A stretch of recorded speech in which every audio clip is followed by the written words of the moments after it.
and gentlemen, welcome to Prize Fighters, Circus Freaks, and Gangsters. I'm Greta. And I'm Jamie. And we are here with the podcast that looks at mostly the 19th century, the food, the fashion, the fun, the fighting, firearms, fraud, what else? So many F's. So very many F's. And not as many of the fun ones today. No, today, well, we did have fashion. There was some fashion. I want to talk about some fashion today. Because these winter kimonos were something else. Like, the fabric's totally different. Yeah, because where we are is the very, very last episode, sob, of the epic miniseries Shogun. Well, yes, granted, set in the 17th century, still has a lot to say about how the 19th century works. So, we are there. And we're going to talk fashion and some other stuff, I guess. Plus, it is pretty amazing for that guy to be the first Englishman to just set foot in Japan. John Blackthorne. Like, it's an incredible story, and then that he became a samurai, and it seems so fanciful. I mean, it's almost like a fairy tale. It's kind of like one of these 19th century guys, so all of whom went off to go fight in the Greek War of Independence, and then each married a different baroness or, Romanian noblewoman or whatever. So, yeah. But he was kind of the first one to do that and go over into Japan and do it, and it's so interesting. Well, the title of the episode, A Dream of a Dream, it's pulling full circle, the whole thing. But the more I think about it, I'm sort of thinking like this, all of those sort of classic fairy tales that we were brought up on with like handsome princes and rescued princesses and all of that stuff, the more like the reality got shifty in this episode, I started to think like, wait, those are probably all based on something like, no way, that wasn't real, but there's like some kernel of truth in there. And, so we're looking back on this whole John Blackthorne, Adam/Adams kind of thing. And it's like, no. Like, this is just exactly as fantastical as any of the fairy tales. And as far away as we are from it, like, this is the story that got made out of it. And it's going to get even crazier. You look at the graphic novels and animes made about Yasuke, for example. Yes, the prior foreign samurai. He was the first. Yes, our African samurai from 50 years was it before John Blackthorne? Which to us, in a way, feels like impossibly ancient. Yeah, but then we're old as shit. So now I'm coming to the realization that things from 40 years ago I can remember, and I'm like, oh God, oh boy, I'm just an ancient human being, aren't I? I think the most terrifying one is, as a kid, I got some of my mom's like old 45 records from like the mid 60s, and I was closer to them then in the late 70s and early 80s than I am now to the music that like I grew up with as a kid, and that's awful. But we're living in that generation now where kids look at us when we grew up without the internet the way we looked at our parents because they grew up without TV. Yeah. Yeah, we're telling the same story. You only had one car? Wait, it took you how long to get onto the internet? What? Yeah. How did you school without Google? It's called a library, son. Okay. The Dewey Decimal System. Don't get me started about Dewey. That guy was a bastard. Anyway. Was he really? He was clever, but he was a bastard. That would be a phenomenal name for a history book. He was clever, but he was a bastard. And just a bunch of biographies about clever bastard. That'd be a long book. Oh, yes. But yes, we open up once again on an old man's eyes, and it's very much like, I think it was episode 2. And so we're doing a lot of like closing loops here. But it turns out it is our man, JB Anjin-san, but he is back to being Sir Blackthorne, Mr. Blackthorne. Yeah, so this is showing him as an old man, like back in England, which didn't happen for John Blackthorne. He never got back to England. Or William Adams? Yes, William Adams. That's what I meant. Yeah. William Adams never got back to England, but John Blackthorne, I guess, did somehow. Even though Toranaga's saying that he's not going to in this episode, so it was kind of a strange. That was odd. Yeah, I did have to laugh for a hot second because they named those two little children the most obnoxious little English names ever, Nigel and Percy. Percival. Boy, if there's ever a name that you give a kid so that he gets beaten up every day at school, it's Percival. Yeah. Well, I'm not exactly sure if John Blackthorne is actually there because, he's like waking up from being exploded. So was it actually him or was like his life just sort of like flashing before his eyes? Like I kept questioning that the entire time. Yeah, I wasn't real clear. I thought maybe it was because it was high, but I guess it wasn't because it was high. It was just because it was unclear. Yeah, no, I think it was unclear on purpose, which I thought was cool. Though I will have to say one thing, those windows were too damn clear. That was my only, that glass shouldn't have been clear. In the, so this is it's a beautiful, English room that these children are in. And what was it they were looking at? His sword and his helmet. His sword. Yeah, and that he had brought back from Japan. Mm-hmm. But the room was really, it's amazing how heavy everything is in the West compared to the East at this time. Mm-hmm. Like the drapery's heavy, the furniture's heavy, even the wall hangings and everything's just oppressive and dark and heavy. Yeah. No. I'm not feeling the interior design. Elizabethan interior design was all big and chunky. This stuff was made to last, which is why we still have examples of it around. And I was like, yeah, they've really kind of got this whole thing together, even the patterns of the brick. But I was like, those windows, they're too clear. I mean, I just did an episode on the history of glass, so I'm like, yeah, that's ridiculous. And plus, Windex is a couple of 100 years off. Yeah, but ammonia is everywhere, Jamie. It smells so bad. It's astonishing that it can be used for cleaning. They're like, well, it smells so terrible. It's got to be good for something. Whoever had the idea, all right, so all this urine has gone bad in this bucket. We should throw it out. And somebody's like, no, that's not poison. It's a miracle. That man was probably a little screw loose in his head. You know what I mean? For the first person to try that. It started out by people noticing that urine bleached stuff. Ah, I did not know that. So, yeah. I mean, look, women be cleaning up stuff forever and anything that's going to make their life slightly easier, because think about how bad it was, they're going to go for it. So, so urine became important in laundry and tanning and, all manner of sort of behind the scenes stuff that nobody wants to go into as a job anymore. No. Well, people like to keep the skin on their hands, I think. It seems so overrated.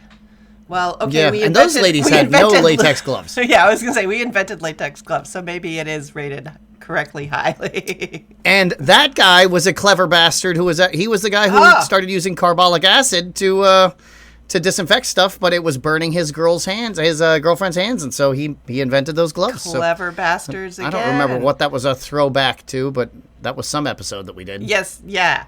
Oh, I think it was one of the Warrior episodes. Anyway, so let's get back into Shogun, and Anjin-san's coming out of his concussion from the explosion, and Yabushige is standing over him going, he knows it's all over. Mariko had been blown up, and he's like, oh my god, I might have killed this guy too. And this is the only time in the show where it wasn't obsessively gory. This woman would have looked like the Predator had torn her skull and spinal column out of her body and just held it aloft, because she would have been shredded by all this wood. It was a black powder explosion on the other side of heavy wood doors. Mm-hmm. She would have been shredded by splinters. He would have just been holding a pile of bloody meat. But she was Yes. relatively untouched by that They explosion. went with some serious artistic license. They're like, no, right where she was standing, that was the sturdy part of the door, and it all just exploded around her. She was simply killed by the concussive blast. Yeah. Ooh. Anyway, Anja's like, well, that's it for Mariko, and Yabu's like, yeah, that's it for me, and Mariko wins. Yep. That is the end of me. Yeah, boy. Yes. Boy, he fucked himself good. Yep. So we get to see Toranaga sort of doing his retreat where, you think about a lot of people who are in charge of stuff and they surround themselves with advisors and have them. He's like, nope, I got to go out into the woods and just contemplate everything that's gone down. Well, he's still at those. So he's like sat atop this white steed on a cliff, like with his falcon, and then there's two little assistants off to the side. Like, so these people had to walk into the woods while he's riding this horse and just carrying all this shit for this guy. And the light on that was beautiful. He looked like the front of like a fantasy novel I want to read. Oh, totally. He looked like that. He was on the cover of a David Eddings book or something. Yeah, for real. Yeah. Yeah. The letting the hawk go. Just and then speaking of advisors, we sort of get the opposite of Toranaga's like solo contemplation, and Ishido's just like back in the castle, back in it, up to his neck, and he's just like, I have done all these things, and we are going to fight, and war is inevitable, he keeps saying. And then there's an earthquake where he's like, all right, so we're going to war, everybody, right? And they're like, yep, yeah, that sounds like a great idea. We're going to war. And then an earthquake hits the second he starts signing this paper, like, we're going to war. As the pen hits the brush hits the paper, an earthquake starts, and he's like, don't let the goddamn superstition get a hold of you. We're going to war. And everybody's like, maybe it's a bad idea to go to war, though. Maybe not. I mean, I think that everybody was so ready for it because, like, before he gets it together and, like, starts signing the document, everybody's like, well, yeah, that did come out bad, and here's what I would have done. Well, yeah, here's what I would have done. Yeah, here's what I would have done. A lot of Monday morning quarterbacking. Oh, yeah. And Lady Ochima's just sitting there on the side and like, you guys suck at this. Like, I'm glad, but like just the contempt in her entire body language. She's just like oozing it. She's like, you guys, you amateurs. She and Fuji body act the shit out of this episode. They go crazy body acting, and I never even noticed that shit before. But now, it like even when I go back and rewatch Shogun, I'm gonna watch their hand positions because there are these things called mudras that they do with their hands that like actually mean things. They're kind of like old Japanese gang signs, but I thought mudras were associated with Hinduism. No, they use in Theravada Buddhism, the esoteric Buddhism that was popular in Japan at this time. They actually worshipped a different Buddha called the Amida Buddha. Dainichi Buddha. Dainichi Buddha. And so it's referenced later, which is why I looked this up. But so this is like a very angry but all-encompassing God. And so he's like a Buddha that encompasses all Buddhas, but he is super ripshit pissed. And so because it was a left-hand path of Buddhism, so it's like you get enlightenment through Satanism of Buddhism. Yeah, really. If you go to left-hand path Buddhist temples in Tibet, it's all like gory comic book shit on the walls. It's all people having sex and people getting their heads cut off and stuff. And so that was the other type of Buddhism that you could achieve enlightenment through tantric sex and things like that, or battle and. Okay, I mean it is very always lead to the way for sure. And so learning that made me realize why Christianity was such an easy thing for them to adopt, because it was easy for them to have multiple Buddhas, all of which were represented by one Buddha, and he had these various angry messengers that he would send out to go do his bidding and war with evil and things like that. And it's like, oh, okay, yeah, that makes sense. Like that's a straight line to Christianity right there. That's an easy one to do. Yeah. Yeah, and I'm not sure how much of like it's particularly the women's hand positions mean something deep, or it's just the way you were supposed to do it to look good aesthetically. But Gotcha. because there was a lot of aesthetics and how these women held their hand. Like part of it was practical, like how you manage that big long coat over your kasode, but some of it was just like this is the most pleasing way to like have your fingers and whatever. I'm going Ricky Bobby. I don't know what to do with my hands. Yeah, you went straight Ricky Bobby. Or it was, no, you didn't do Ricky Bobby. You went to Superstar. You went all the way back to the 1990s with the girl like smelling her, or putting her hands in her armpits and then smelling her hands. Oh, yeah. But yeah. Mary Catherine Gallagher or something like that? But so you were saying like you had never noticed the body acting, but I mean, you're the one who really introduced me to the term with the stuntmen. And so it's like you're just sort of now noticing it kind of in the female actors. Yeah. No, I didn't realize. In the last year, I've really come to like pay attention more to other people rather than just like doing my own thing. So, yeah, I don't think I just wasn't paying attention before. I will give you credit for that. Well, I have you to thank in part for that. So, oh, good God. Well, you are welcome, I guess. Anyway, I super enjoyed Kiyama going. You know, when they're talking about the shinobi attack, he's just like, to think this attack could have been ordered by a member of the council. He like horrors.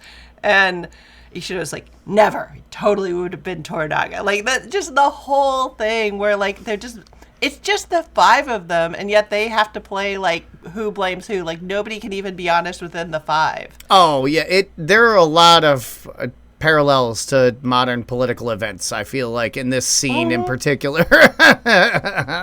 It's a lot of people lying to each other to their faces when they're just like, we'll just deny reality and lie to each other. This is what we're doing now. Yeah. And, you know, speaking of reality, we get that, like, shifting in and out of reality again as Anjin, like, pops back up from his coma. And they do the little bit of off-screen, like, yep, well, Marika's gone. She's buried. We're not going to talk about it.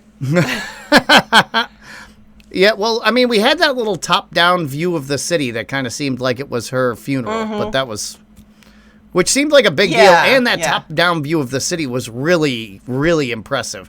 Plus, again, it brings us back to looking at a centrally planned city just is pleasing to the eye, as well as pleasing to the populace who has to live inside of that city. Yeah, though, dude, the amount of like peasant corvée labor that must have gone in to building sort of those little islands that people were living on and like keeping them maintained and all the like the bridges that connect everything, like you have to have an infrastructure plan for that thing. You got to have an infrastructure plan in order to centrally plan a city, because otherwise there's really no reason to have one. Oh, no, but I'm saying, like, you also, like, you can't just plan the city and build it. You've got an ongoing, like, maintenance thing that's got to happen, too.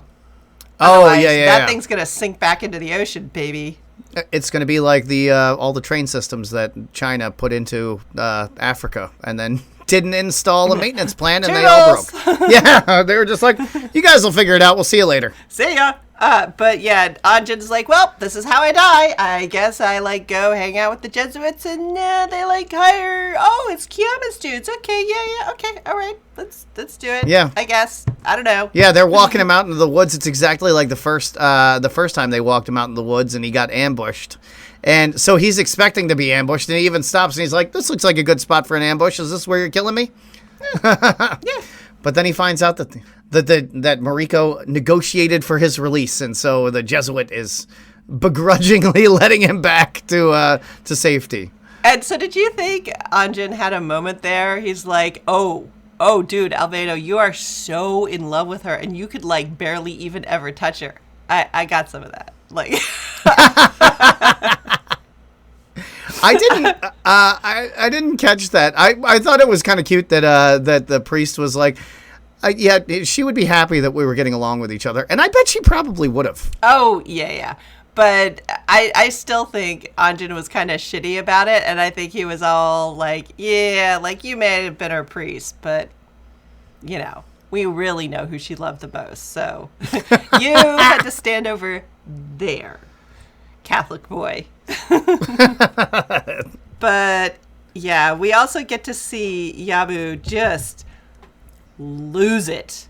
Yeah, he goes crazy because he's betrayed everybody he loves, and now he's just a crazy person. He's really untethered, and I think both with Yabushige and Anjin, like the fact that they lose their hearing and they sort of lose this grip on reality where, you keep going back and forth in time. I thought that was kind of a fun thing, thinking about like what happens to people who lose their hearing either like temporarily through some trauma or permanently, and how it disconnects you from the world, especially if you've been used to hearing. Yeah. It was a really, really well acted scene. Yeah. He is just a phenomenal actor, Yabushige. God, I love him. I'm going to miss him so much. Aww. Yeah, I was really hoping the spinoff was going to be it was just going to be a buddy cop movie with Yabushige and Anjin just going and pirating. Oh, they would be those guys who are actually the bad guys, but you can't help but kind of love them because they're just so damn charming. Yep. They would be the most amazing buddy cop pirates of all time. But, alas, all things come to an end. It's raining. Anjin and Yabushige are going back to see Toranaga, and we get Ochiba giving Mariko her like little moment of remembrance for her. Do you remember the gown she's wearing in this scene? It was inlaid with so much gold stitching. That thing must have taken months to make, and then I can't even imagine what it would cost now. Like, that would be an expensive thing to purchase, would it not? Oh, yeah, and it's like the 7th layer on the outside of 6 more that were, like, equally as intricate. But I could just see, like, she had to move so carefully because she's wearing, like, a sofa. The world's most expensive sofa. Yeah, but and it was just funny to me, like, that beautiful, like, heavy, well, not heavy, but, like, gold, the gold and the brocade, and she's just, like, encased in all of this, and yet, like, she's seeking this freedom, and she's like, yep, my last memory of Mariko is, like, back to when we were girls, and I'm going to honor her, and she's just sort of having this moment of, like, fuck this, I'm going to do what I want to do here. And what she wants to do is protect her son.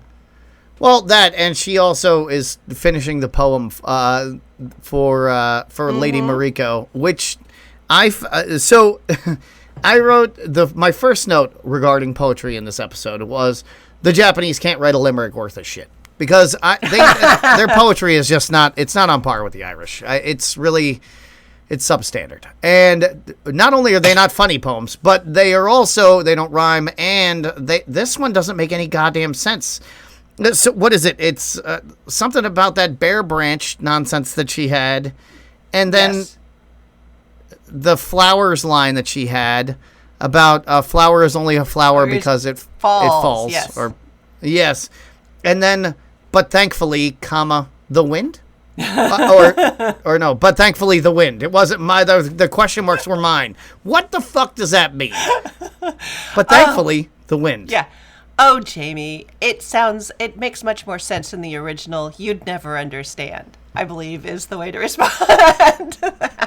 Man, my English teachers did not enjoy me because I was very vociferous on the subject of my dislike for certain poems, and this one was trash. It was just trash. Well, I guess you'll never understand because you're not a Japanese noblewoman trapped in 7 layers of kimono. Well, at least Yabushige redeems all of Japan later in this episode with perhaps the greatest poem ever written.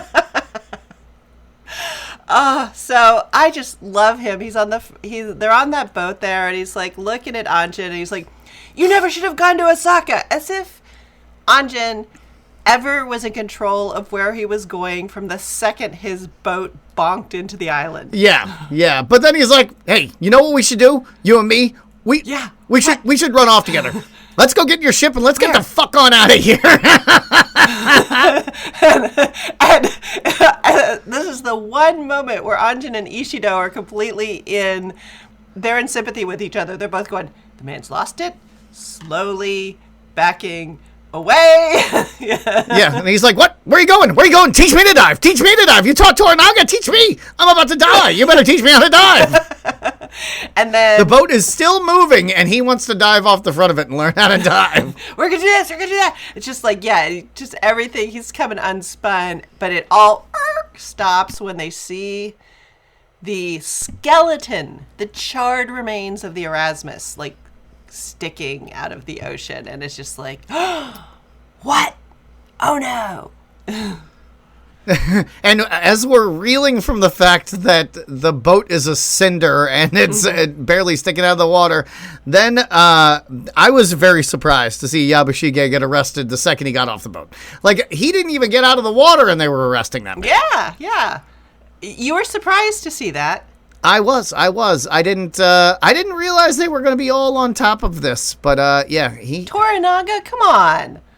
I didn't realize this man, he is just a Spider-Man who has all of his limbs just are touching every different thing, and he knows all and feels. Yeah. His web vibrates and tells him everything that he needs to know. There you go. Yeah. And, yeah, Anjin's like, the fuck? And so Secret Samurai guy is like, yeah, it's the Christians who did it. Yeah. And he's like, well, I guess that's the trade. But wait, what's going on in this village? What the hell, man? Yeah, because Toranaga's guys are just tearing everything apart, and there's people's heads cut off on pikes and like. Nice work by the prop shop, though. That was good work. Oh yeah, especially later on in the episode where they were pulling the the heads off, and yeah, exactly. They had that like suction and the suction sound, but you can see it really did like it. There was suction, and he had to pull it off the pike. It was really good. But anyway, again, another full circle moment. We get Yabu thrown to the ground at Toranaga's feet, exactly in the same place, basically, where Anjin was thrown at the feet of Yabu way back at the beginning. Yes. So, I was still stuck on your love of squishy noises and my wife's love of squishy noises. And, like, it is so funny that for any guy who thinks that it's the visual gore that is getting the women to run out of the room, it's not that. It's the sound of squishing will make a woman run because they can feel it in their bones. Am I wrong? That my wife can literally feel it on her insides, that squishing sound. Yep. Yeah. Yeah. Okay, but how does Yabushige react to his death sentence? Well, he says, may Fudo Mayo smile on me tomorrow. And Fudo Mayo is a Sanskrit term because, as you said, isn't it Indian? Yes, it is Indian. Fudo Mayo is a personification of Dainichi Nairai, who is Dainichi Buddha. And so Fudo Mayo is like the avatar who has Graves' disease, and it's just super angry, and eyes are bulging huge out of their head. And if you've ever seen a person screaming with Graves' disease, it's the scariest fucking thing you've ever seen. And that's what this mask is. And Dainichi doesn't fuck around, but that's why he says, may Fudo Mayo smile on me tomorrow, or smile on tomorrow. Because, yeah, Yabu was like, I want a cool death. And he, like, just starts listing off all of these, like, way cooler ways he could die. My favorite was devoured by a school of angry fish, please? Yeah, and he bows and puts his head on the ground. He's like, please, let me get eaten by wild dogs or wild fish or something. and I just love how, like, they just have this exchange where Yabushige is just, like, coming up with another thing to say, and Toranaga's just like, nope. And he's like, could you give Omi my stuff? Nope. Can Anjin second me? Nope. And he's like, how about you second me? And Toranaga's like, well, okay, I'll do that because that way I know for sure that you're dead. You slippery little evil. Yeah, I've known you forever. This is the last time you're going to double cross because it's probably been 1,000,000 double crosses before. Oh, God, yeah. Yeah, plus I don't even think he's killing him for double crossing him. I think he's killing him for his lack of faith in Toranaga. And so it wasn't even the fact that, like, he double-crossed him, because I think Toranaga understands, like, sometimes you got to hedge your bets. but it was that he had no faith in Toranaga, this old friend of his, and he's like, fuck it, you gotta go. And he's like, you know why I let Anjin live all these times? Because he makes me laugh. And I was like, ooh, maybe he's gonna spare his life. And he's like, yeah, but that's not gonna fucking work for you. It's like, ooh. The reason I thought he had to do away with Yabashige, because, like, he expected him to double-cross him. I mean, why do you think Mariko showed up on the boat? But it was just more like, there's some pieces you can put down, and you're like, okay, I'm done with you. Like, go live in a village, and you'll stay where I put you. Yabashige will never stay put. Like, he's always going to be this little, like, chaos agent, and Toranaga's like, I'm done with, like, you've done your job. I'm done with you now, and I can't, like, you won't stay put away, so... Nah. Yep. He can't stay on the side of chaotic good. He's always got to, he's chaotic neutral. He's chaotic neutral. He will just always be chaos, and he can't help himself. Yeah, and Toranaga wants a nice, peaceful, orderly nation where the churches are right next to the whorehouse, and everybody's happy. And, ooh, boy, does Yabashige not fit into that kind of scheme, for sure. No. He'd be going into the whorehouse and then trying to burn down the church next door to it. or the opposite. Who knows? Yeah. It depends on the day, right? But then we get kind of our contemplative moments. You know, Anjin and Fujisan Sama, they get there kind of like, hey, we can actually talk now. And I guess we kind of see each other for who each other is. Instead of like way back at the beginning, they were both kind of grossed out by each other. This is where I said she was body acting her ass off, because they have this language barrier now, because he doesn't speak the best Japanese yet, and their translator's gone, and she doesn't speak any Portuguese, so they just have to enjoy each other's space and not really talk. And so seeing her, like, kind of her little smiles and things, like, she really just killed it on the acting. Yeah. And she was so grossed out by him at the beginning, and she's like, you know what, you're not so bad. And he's like, yeah, you're not so bad. It was kind of sweet in its own way. It was cute.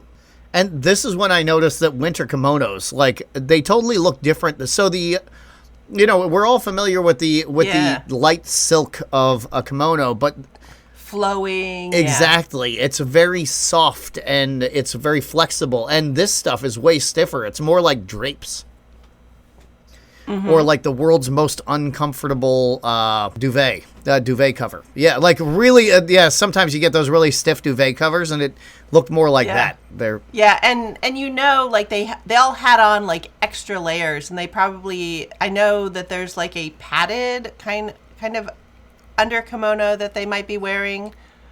They were definitely wearing a padded kimono of some kind. Yeah, to give them just like a little more bulk, because again, and who knows, they clearly knew of bird feathers and stuff, so did they have like little down jackets in there or something? I don't know. Who knows? But what we do know is puffy jackets were a couple 100 years off, so they had to do something. Well, as far as we know, I mean, they were doing like all sorts of quilted stuff at this point in China and Japan.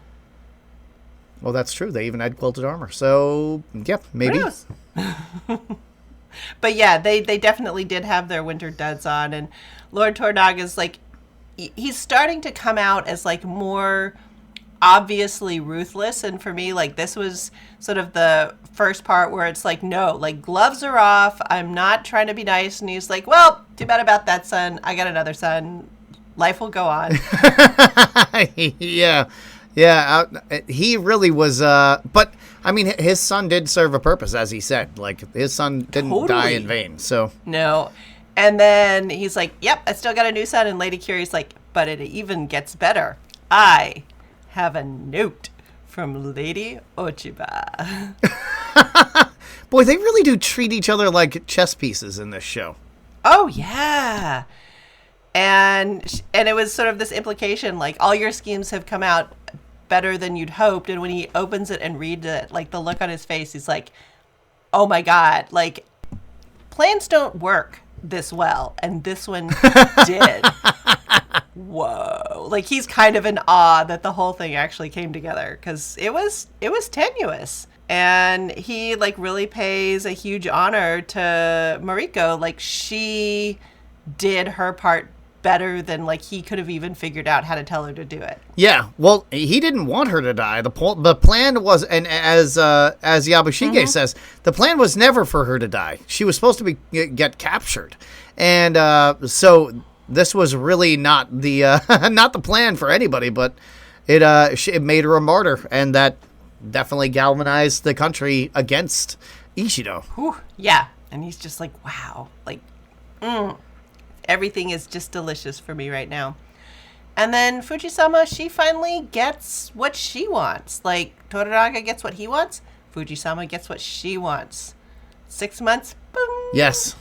Her contract is up, and she goes in to give her 2 weeks to Anjin-san. Yep. And I did think it was really interesting that she had sort of come to a different place. Like early on in the show, she was like, I want to die. I want to kill myself. I have nothing to live for. And by the end, she's like, no, I'm going to go be a nun, which is, and she seemed kind of happy and relieved about it rather than sort of like the desperation you saw in her at the beginning. Like she'd really found this kind of place for herself. Yeah, and Anjin had the exact same turnaround because at the beginning he was like, I don't need this woman. Get her the fuck out of here. What is she doing here? And now he's like, oh, wait. Like, you'll be a great nun and all, but why don't you stay here? Like, it would be better if you kind of, why don't you work for me instead? And that doesn't work. And he's like, all right, I order you to stay for me then. And she's like, nope, I'm already off contract, so I can't order me. I'm off to be a nun. And he's like, well, you'll be the best nun then. It was a really cute exchange. Yeah, and then the fact he's like, you know what? Okay, fine. I can't get exactly what I want out of this, but how about I do something to thank you for everything you've done for me?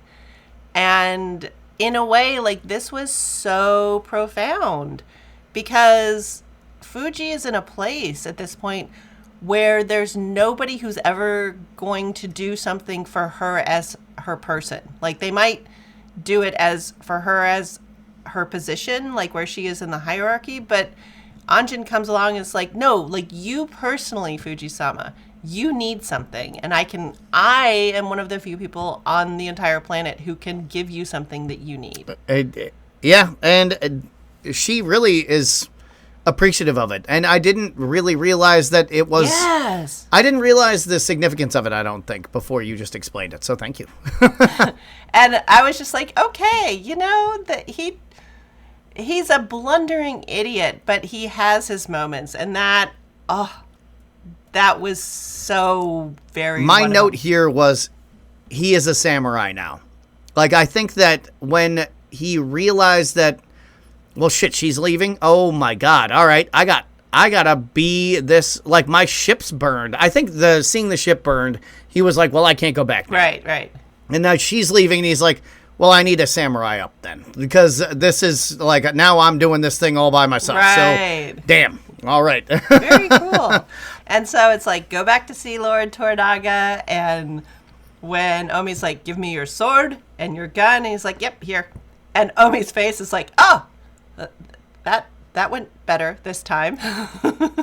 Yeah, that went way better. He's actually acting like a samurai. He gives everybody nice bows, and he's acting perfectly respectful. I mean, he's doing everything perfectly. That's why I was like, he is a samurai now. He's treating it like a real thing.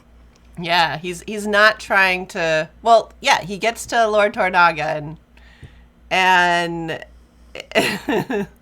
he's Lord Toranaga again. Super sorry about your ship, man. Won't rest until those responsible are found. Blah blah blah.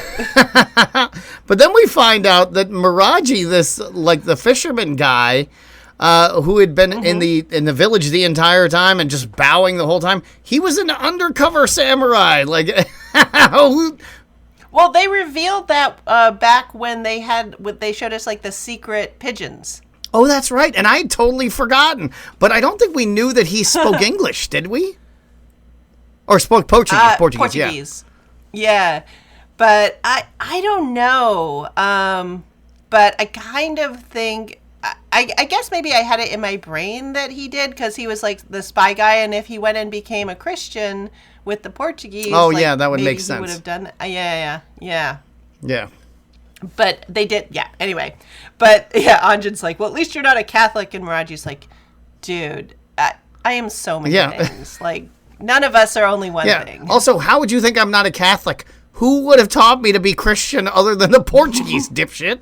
Where do you think I learned this shit from? He's like, so anyway, that's not important here. What's important is... Yeah, Martin Luther breezed on through, taught us all about Protestantism. We're ready to go. Yeah. But Anjan's like, yeah, blah, blah, blah. Anyway, could you, like, stop killing the villagers? Because we all know that they're not responsible. Come on. Enough. Yeah, and Toranaga's like, nah, I'm not going to do that. Yeah. Not going to do that at all. But he does. He's like, so you're going to stop being a pain in my ass about this whole, like, I hate the Catholics, I got to go bomb their ship thing? Because, yeah, all of this has to do with more than you. In fact, like, you're barely a part of this. So what you want, Yeah. And so then he's like, all right, I got to samurai up again. So he gets out his knife and he's like, all right, I'm going to slip my belly about this. Please, I'm protesting the fact that you are killing all these villagers. And so I'm going to make this a formal protest with my death. And that was such a great challenge because on one hand, Toranaga's like, this is not about you. You don't matter. You know, you're just a useless pawn. He's like, oh, how useless a pawn am I, huh? You know? Yeah. Like, I'm calling you just taught me the value of a Japanese martyr. Yeah. He totally calls Toranaga's bluff. And Toranaga's like, God, all right, fine. You called my bluff. Also, nicely done. Toranaga, like, is there some move that the Japanese practice in order to prevent seppuku? Because he waited until the very last second. Like, Anjin is stabbing himself, and he's like, hiya! And pulls a karate move and, like, karates the knife away from his belly. And Toranaga's just a badass. We just give in. We know that. That's how he's going to do it. It was fun. It was like the... it was like the seppuku version of a gun disarm where you like flip the gun around and you point the gun at the guy's face. It was that fast and cool. Yes. And Toranaga is the master of the dramatic gesture. So he's got to do one more here. Yeah, so he's just like bang and self-defense move and then are you done being a fucking drama queen? Can you get up off the ground? Go rebuild your ship, go make me a fleet. Stop being a bitch. The villagers will be fine. On with you. And then he's like, all right. You made your point. I'm done killing the people. That's fine. Yeah. And then, speaking of drama queens, we get to see Yabashige's death scene. And, the man makes a meal. Did you write down his death poem? Because I did. Okay. I did not. Oh, for shame. You've shamed your entire family. Go get a butter knife and do the right thing. I will second you from afar. I was laughing so hard over the fact that he's like, yeah, here's my death poem. And he's like, and here is my final will. Like, do you know how many wills I have written? But this is the one. It's my final will. Final answer. But lock it in. Would you like to share with us the cantankerous death poem? My dead body. Don't burn it. Don't bury it.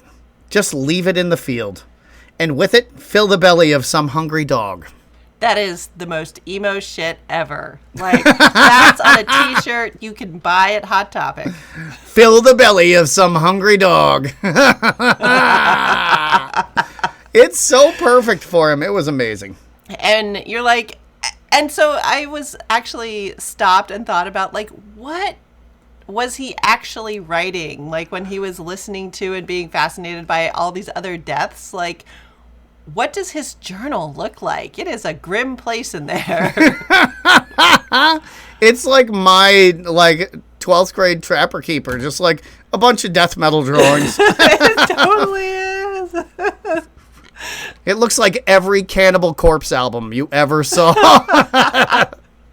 But yeah, Omi's kind of nonplussed by the whole thing. He's like, well, I still have so much to learn from you. And Yabi's like, well, learning's done. Ta. Yep.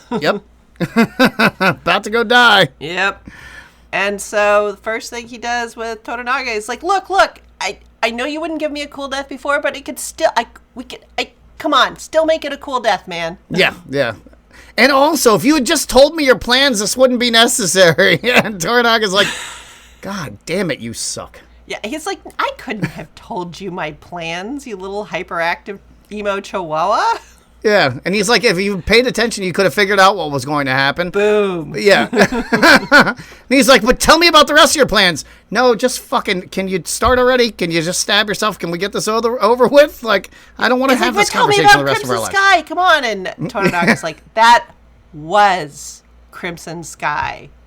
Jeez. Also, how artful that he conquered Japan without fighting. Well, I mean, I guess there was some fighting, but still, like, the plan was to do it without fighting, and but without to usher in an era of this, peace. This widespread civil war that just devastated the countryside and set everybody back a couple of decades in terms of their food reserves. Yeah, that was typically it's like, I'm gonna murder everybody until we have peace, and it's like, but everybody's fucking dead, and they're like, yeah, it's peaceful. Yeah, we burned all the buildings. But there's still that like huge amount of ruthlessness, like, and everything and anything is fine as what? He's a sweetheart. as long as you win. Winning justifies all. Apparently. Which again closed the loop, right? Because that's what Anjin said way back at the beginning. It does. It does indeed. Well, that doesn't close the loop. What closes the loop? What does close the loop is the fact that although we are not getting a Yabashige Anjin buddy movie, what we might be getting is a Anjin Buntaro buddy cop movie. Because Buntaro jumps in to help pull Anjin's ship out of the water at the end of the episode. And they become besties. They make friendship bracelets together. They sang Kumbaya. It was on. They did karate in the garage. They get wasted together, but this time it's fun. Exactly. They kick the shit out of pumpkins in the garage. They probably built a treehouse at the end of this episode. Yeah. Or man cave? I don't know. Unpermitted, whatever it is, for sure. Buntaro doesn't need a permit. Right. I mean... Why is he so sweaty? He's always sweaty as hell, even when he's just standing still. It's like, are you just sweaty from being enraged at all times? I think it's that. And now I think to myself, was I sweaty from being enraged all the time? Maybe I was. Possibly. Just a fine patina of rage over me at all times while I lived in Alabama. Because think about it. I mean, the guy, like, he's always looking around to figure out which rule he should follow harder. Like, I'm doing this one. Am I doing this right? Am I doing this right? Am I being mean enough? Am I gruff enough? Have I kicked enough peasants recently? But he's kind of following rules like a Texan, where he's like, I'm going to follow whichever rule allows me to shoot somebody today. There you go. Yeah. Yes. Because it's not only rule following, it's like I got to be around, like, showing everybody how I'm the most powerful one. Like, yeah, I'm a rule follower, but I'm here to crush you. Like a bug. Yeah, exactly. I'm totally not afraid of you. I don't like it when people walk on my grass. That's what it is. There you go. Yeah. Let me go get in my $120,000 truck to go to Costco. Very, very shiny. Not a speck of mud on it. See, and my favorite thing is, how big are these trucks, right? Oh, I can tell you there's a mathematical equation to prove that they are inversely proportional to the size of their penis. But they're not even useful. So I'm at Costco. There's one of these gigantic trucks there, and a queen-size mattress won't even fit in the bed. Not even diagonally. How is that even possible with those big fucking things? Right?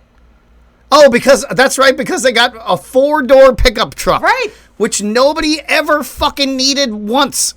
Either buy an SUV, right, or fucking buy a pickup truck. But don't buy half of each, and then you can't haul shit in it. Right. Just the dumbest goddamn thing. Right. It's insane. Like, these things have the bed size of, like, those little Suzuki electric vehicles. But on the plus side, they do get 10 miles to the gallon, so there is that. That's true. Yeah, and they make those big smoke clouds. Well, they finally made that illegal, so that's nice. Well, at least in most states. Well, there's illegal. I mean, it's sort of like you can't tint all 4 of your windows, but does that stop some people from doing it? No, it does not. Well, when you live in civilization like New Jersey, people who roll coal go to jail. They Well, go jail. Yeah, I do. And then when they get out, they vote against wind farms. It keeps happening in Atlantic City. They're like, fuck wind farms. And it's like, what is wrong with you guys? Because it'll ruin the scenery of Atlantic City. Yeah. We won't be able to see the casinos. And then all of a sudden, they're worried about whales. What's going to kill a whale? How the fuck? Oh, God. Yeah. And now you care about whales. All of a sudden, now they're ecologists. Yeah, the wind farms will ruin the view, but the chain link fence is on the beach. Now, that's part of the history. Yeah. Oh. You got to keep the pores out. Oh, my God. No, the first time I went to the beach, like the shore, when I was living in New Jersey, I was like, what is going on here? She's like, yeah, you get admitted, you like pay to get on the beach. And, you know, having grown up in the Pacific Northwest where the beach is like mostly cold and gray, everybody's like, oh, sure, you can go on the beach if you want to. And everybody's like, well, I'll go out there like those 4 days, it's worth it. But the water's still really cold. Yeah, and you still don't touch the water because the Pacific is horrific. It's so cold. Oh, my God. You guys have an ice bath. Get your ocean. Well, you're getting your ocean figured out. It'll warm up for you. It'll be nice and toasty. It'll be like Florida water pretty soon. There you go. Yeah, no, we get our ocean water from Alaska. You guys get your ocean water from the Caribbean. So, yeah. Good old Flo Rida. Well, I think we've done it. We have finished Shogun. Well, the last bit I wanted to point out is this was such a great ending for showing that everybody sees themselves as the star of their own story. And so, you know, Toranaga, he's the star of his story. And Anjin is like the star of his story where he's going to just keep building boats over and over again and never get out of Japan, which reinforced my thought at the beginning that he's having all of these his life is flashing in front of his eyes. Like he's seeing all these different visions of his end. You know, there's like some time impermanence going on. Because in all of those, he had Mariko's cross, but then he lets Mariko's cross go. And so there's a lot of what really happened? You know, a dream of a dream. Like, what's going on here? I will say the one thing that I picked out was that Toranaga burned his ship. Because the second his ship was burned, I was like, Toranaga didn't want him to leave. And that's exactly what happened. Toranaga didn't want him to leave. And then he was like, yeah, I'm going to let him build another ship, and I'll probably burn that one too, because he's never going back home. Yeah, whoopsies. Yeah, because, I mean, Toranaga, if there is one person in this entire whole scenario who understands the use of a really good distraction, it is that man. And Anjin is nothing if not an excellent set of jangly keys to go, look over here, look over here. So you being our resident expert on all things ships, would a pilot in this era have enough knowledge about shipbuilding to help a team of artisans construct a ship? Or were they dragging this ship out so they could see how the hull was made and then he was going to help them with the details? He wouldn't have all the information in his head. He probably would have to sort of work some stuff out. But I figured they were pulling it out because you think about the keel of a ship. That is a really huge piece of wood that you're not going to be able to recreate easily. And so the keel and the ribs wouldn't have gotten burned because they were down on the water line. It would have been on the planks and stuff. So I bet he was trying to drag out these big, heavy, hard to recreate pieces of wood. Because the keel and the ribs of the ship would give you the shape to start rebuilding it from. Oh, okay. Interesting. There you go. Yeah, because, I mean, think of how big that piece of wood that would be the keel of that ship and, the particular shape that those ribs would have to be. Yeah. I guess the dimensions of the ship would be much more important than the rigging and the shit like that because they need the shape of the ship and... Yeah, that makes sense.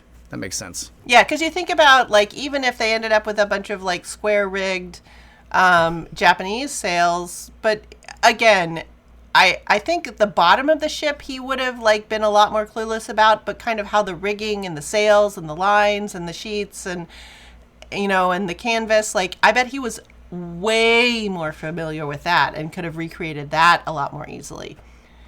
But the shaping of the bottom of the ship, like, that's a whole different thing. Were these Japanese ships on, like, was it kind of like a catamaran type situation? Because they look like barges. They're really square looking. They don't even look like boats. Yeah. Okay, so they were. They are really, really square. And so you were saying a while ago, like, well, why didn't they use, like, Chinese designs for ships to, like, sail around the world? And I was off by a couple hundred years when they quit doing transoceanic journeys. But the Chinese, quite a bit before this period of time, had said, if you build a ship with more than 2 masts, we'll kill you. Oh, wow. And so, yeah, a lot of shipbuilding knowledge had been lost, but this sort of very 4 square ship design is the Chinese ship design. Piracy. Yeah. That, it's Zheng He is the reason why they did that. All right, it's all coming together. Yeah. It makes sense. And so, yeah, you had the Japanese pirates for sure. But these are all of the galley, like you see, these are all very, like, close to shore ships. They're the square rig. They're mostly rowed. These are not, like, seaworthy ships. Gotcha. Yeah. So, yeah, they are very bargy. Yeah, they're very strange looking. It's like, well, how are they on the ocean right now? But yeah, as far as I was concerned, a big part of why they were pulling the boat out of the water was so he could get the bottom of the boat and have access to that. Okay, now I think we've come to the end. Gotcha. We have done it. We got there. And what do we have? We have some fun stuff coming up, right? We've got Blazing Saddles coming up. Yes, which is, like, weirdly another movie out of time, but is very, very tied and references the 19th century, and after all the seriousness and intrigue, this is Mel Brooks just pouring it out all on the table. There's nothing hidden here. No, and that movie's so much fun, and it was, I'm really, really glad we did that one. Yeah. What else do we have coming up? I've been writing down your ideas. Oh, okay. I'm glad somebody is. But anyway, first, Blazing Saddles. Let's shake it off, get a little palate cleanser in here, and discover what the movie industry was fighting against in the 1970s, because there was a lot. Yeah, and I think it's pretty fun because Jerry Seinfeld just had that comment recently in the news where he said that because everything's so woke now that he couldn't get his show made anymore. And did you see Rob McElhenney's response to that? No, please tell me. So the idea was that Seinfeld couldn't make this episode where Kramer was ferrying people around in rickshaws, and his idea was to use the homeless to do it because they're already outdoors anyway. And Seinfeld was like, "Well, we couldn't do that because of woke blah blah blah."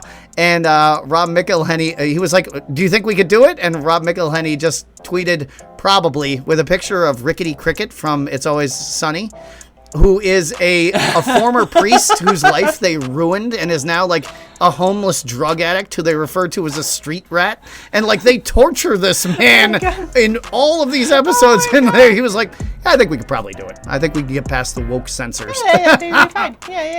Yeah, no, that when you have sort of these people who've been out of the business for a while trying to come back and say, no, because of woke, I'm like, wow, you are trying so hard to be relevant. Yeah. And you just look and they're talking to the wrong people, because if they're trying to get relevant, you need to talk to young people, and that's not reaching young people. You're talking to boomers at that point. Young people? What do the young peoples know? Yeah, well, I mean, they don't know shit, but they will one day, and we just have to teach them correctly. Exactly. All right. Well, until next week when we've got some lighter comedy, where can I find you on the internet? I am on the Instagrams at Plague of Strength. I'm posting every day about strength sports, martial arts, all things that are muscly and sweaty and shiny. How about you? You can find me on my other podcast, The History of American Food, where I am sneaking up on doing my first interview ever. Ooh. Because somebody has written a book on the history of refrigeration, and I just fainted in happiness. So that's going to be a very special episode coming up. Boy, you know you're a nerd when you faint in excitement over a book about the history of refrigeration. Like you make my nerd heart just beat so very hard. I'm like, I'm not the only one. I don't do interviews, but I was like, this is somebody I want to talk to. And the fact that she agreed to come on and be interviewed by me, I'm just like, okay, well, this has all been worth it. That is so cool. That is awesome. Well, that'll be a really fun, really, really fun episode. All right. Well, until next week, I will see you later. Yes. Goodbye. Bye. You can always reach out to us by email at pcgpodcasters@gmail.com. And you can find more dope beats like this one from royalraven.com.